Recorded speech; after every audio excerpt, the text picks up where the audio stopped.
مسجد نبوی صلی اللہ علیہ وآلہ وسلم کا ڈیزائن مصر کے ماہر ڈاکٹر محمد کمال اسماعیل نے تیار کیا ہے۔ مختلف رنگوں کے پتھروں کو آرائش کے لیے استعمال کیا گیا تھا۔ اتنے عظیم الشان تعمیراتی منصوبے کے لیے مناسب تعداد میں پتھروں کی فراہمی کے لیے اگر روایتی طریقے استعمال کیے جاتے تو 15 سال کا عرصہ درکار تھا۔ اس عظیم الشان منصوبے کو مکمل کرنے کے لیے اس عرصے کو کم کرنے کے لیے ایک ایسا طریقہ درکار تھا جس سے پتھر جلد فراہم ہو جائیں۔ اس ضرورت کو پورا کرنے کی غرض سے مسجد نبوی صلی اللہ علیہ وآلہ وسلم کے مقام سے 20 کلومیٹر دور دنیا کی سب سے بڑی مصنوعی پتھروں کی فیکٹری لگائی گئی۔ پورے سعودی عرب سے مختلف رنگوں کے پتھروں کو اکٹھا کر کے انہیں ایک خاص عمل سے پتھروں میں شامل کیا گیا۔ تعمیراتی کام کے لیے مختلف اقسام کے پتھروں کی ضرورت تھی۔ بعض پتھروں کو نصب کرنے کے لیے ایک سے زائد مرتبہ کاٹنا پڑا۔ امیزہ کو یکجاں کرنے اور اس میں موجود بلبلوں کو ختم کرنے کے لیے ایک بڑی احتیاط سے کام لیا گیا۔ پوری گنجائش کے ساتھ کام کرتے ہوئے فیکٹری میں یومیہ 750 پتھر تیار کیے گئے۔ مجموعی طور پر 5 لاکھ پتھر تیار کیے جانے تھے، جن میں سے بعض کو آرائشی ستونوں میں نصب کرنا تھا۔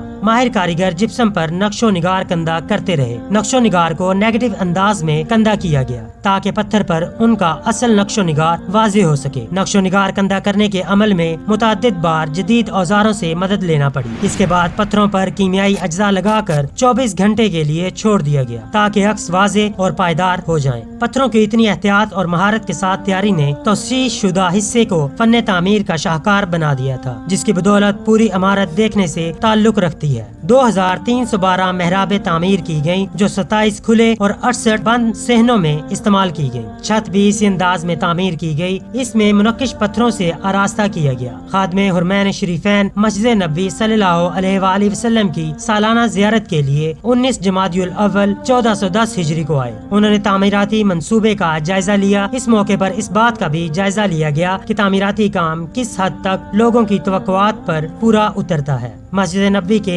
6 نئے میناروں میں سے ایک کا کام شیڈیول کے مطابق شروع ہو گیا۔ اس مرحلے پر ایک بار پھر مصنوعی پتھروں کی ضرورت پیش آئی۔ پتھروں کی تیاری کے لیے جدید ترین طریقوں کی موجودگی کے باوجود پتھروں کو چھت تک ہاتھوں کے ساتھ لے جایا گیا۔ مسجد نبوی کے 6 نئے میناروں کا حسن قابل دید ہے، جس کا ہر انداز اسلامی طرز تعمیر کے دریچے کھولتا ہے۔ باب فہد پر اسلامی فن تعمیر کے مظہر دونوں میناروں کی تعمیر مکمل ہو گئی۔ یہ مینار 104 میٹر بلند ہے۔ توسیعی منصوبے میں اس بات کی پوری کوشش کی گئی کہ تعمیر میں استعمال ہونے والا زیادہ تر سامان ملک ہی کا ہو، بیرون ملک سے کچھ بھی درآمد نہ کرنا پڑے۔ تاہم ضرورت کے پیش نظر درآمدی اشیاء کا بھی استعمال کیا گیا۔ سعودی عرب میں اعلیٰ معیار کی گرینائٹ یا سنگ لاخ کے وسیع ذخیرے موجود ہیں۔ اس کی 2 اقسام کو استعمال کرنے کا فیصلہ کیا گیا، جس میں سرخی مائل اور سرمئی گرینائٹ شامل ہیں، اور القصیم کے صحرا میں اس کے ذخیرے موجود ہیں۔ اور گرینائٹ کا شمار ایشیا کی سخت ترین چٹانوں میں ہوتا ہے، جسے کاٹنا انتہائی دشوار ہوتا ہے۔ توسیعی منصوبے کے لیے قائم شدہ فیکٹری میں گرینائٹ کی تمام سلوں کو ختم کیا گیا۔ یہ فیکٹری دنیا میں اپنی نوعیت کی سب سے بڑی فیکٹری تھی۔ اس میں ہر مہینے 600 مکعب میٹر گرینائٹ کو نپٹانے کی گنجائش موجود ہے، جہاں گرینائٹ کو پہلے جسامت کے اعتبار سے چھانٹا جاتا ہے اور پھر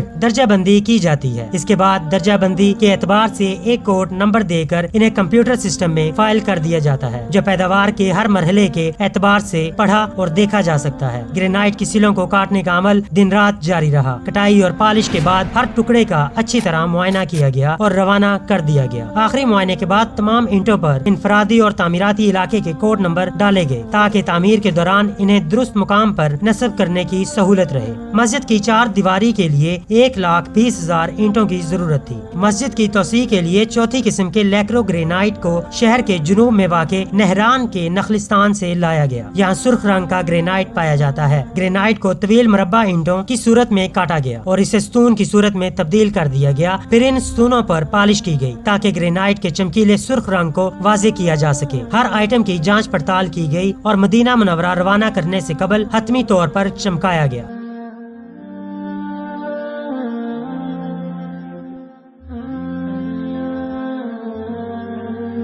توسیعی منصوبے میں 27 کھلے اور وسیع صحن بھی شامل تھے۔ خادم حرمین شریفین نے یہ فیصلہ کیا کہ انہیں اس طرح سے ڈھانپ دیا جائے کہ موسم کی مناسبت کے حساب سے انہیں کھولا یا بند کیا جا سکے۔ اس طرح سے انہوں نے مسلمانوں کی خدمت کے جذبے کو ثابت کیا۔ ایک جرمن مسلمان ڈاکٹر محمود مراش کو ان کے جاندار گنبدوں کے ڈیزائن کا کام سونپا گیا۔ انہوں نے اس منصوبے کے چیف آرکیٹیکٹ ڈاکٹر اسماعیل کی موجودگی میں پورے منصوبے کا قریبی جائزہ کیا اور ان کے جاندار گنبدوں کے ڈیزائن کو توسیعی منصوبے میں شامل کرنے کا کام ہمدردی سے انجام دیا۔ ڈاکٹر اسماعیل نے سرکتے گنبدوں کا اچھوتا ڈیزائن پیش کیا۔ دونوں ہی تصورات عملی اور جمالی طور پر درست تھے۔ یہ دونوں تصورات کو یکجا کر کے گنبدوں کی تعمیر کا فیصلہ کیا گیا۔ مسجد کے گنبد خضرا کی روایتی برتری کے لیے کسی قسم کا چیلنج نہیں تھے، بلکہ اس کے معاون اور مددگار تھے۔ حتمی ڈیزائن اور سٹرکچر کی تجاویز کی معاونت کے لیے کمپیوٹر کے جدید ترین پروگراموں کو استعمال کیا گیا۔ جب خادم حرمین شریفین جمادی الثانی 1411 ہجری میں اپنے سالانہ دورے کے لیے مسجد نبوی آئے تو ان کی منظوری کے لیے ایک سرکتا گنبد تیار کیا گیا تھا۔ سرکتے گنبد کے ایک نمونے کی پیشکش کامیابی سے ہمکنار ہوئی، کیونکہ خادم حرمین شریفین نے اس کی منظوری دے دی۔ باقی 26 گنبدوں کی تعمیر فوری شروع ہو گئی۔ عمدہ قسم کے فولاد سے ریلوے لائن کی طرز کے ٹریک اور پہیے تیار کیے گئے۔ انہیں اتنا مضبوط بنایا گیا کہ وہ گنبدوں کا وزن سنبھال سکیں۔ ایک پہیے کو 20 ٹن کا وزن اٹھانا پڑتا ہے۔ سرکتے گنبدوں کی تیاری اور انہیں نصب کرنے کا کام عمدگی اور مہارت سے طے پایا۔ جدید ماہرین کو گنبدوں کی اندرونی ساخت کی لیمینیشن کے لیے بلوایا گیا۔ اس کام میں مہارت کے ساتھ ساتھ احتیاط کی بھی ضرورت تھی تاکہ کسی قسم کی خرابی کا امکان نہ رہے۔ گنبد کے پچھلے حصے کی مضبوطی کے لیے پلائی ووڈ کا استعمال کیا گیا۔ حتمی طور پر جوڑنے سے پہلے کینیڈا کے کارکنوں نے لکڑی کو چھیل کر ہموار کیا۔ مراکش کی سیدار لکڑی اس کام کے لیے مثالی قرار دی جاتی ہے۔ اس کا استعمال پائیداری اور مضبوطی کی غرض سے کیا گیا۔ اس لکڑی پر نقش و نگار کندہ کرنے کا کام ہاتھوں سے انجام پایا۔ اس عمل کے لیے مراکش ہنرمندوں کی خدمات حاصل کی گئیں۔ نقش و نگار کندہ کرنے میں صفائی کی غرض سے پولی کاربن کے اسٹرینسلز استعمال کیے گئے۔ ایک ماہر آرٹسٹ نے مکمل ہونے والے ہر حصے کو تعمیراتی مقام پر بھیجنے سے قبل ان کی درستگی اور معیار کی جانچ پڑتال کی۔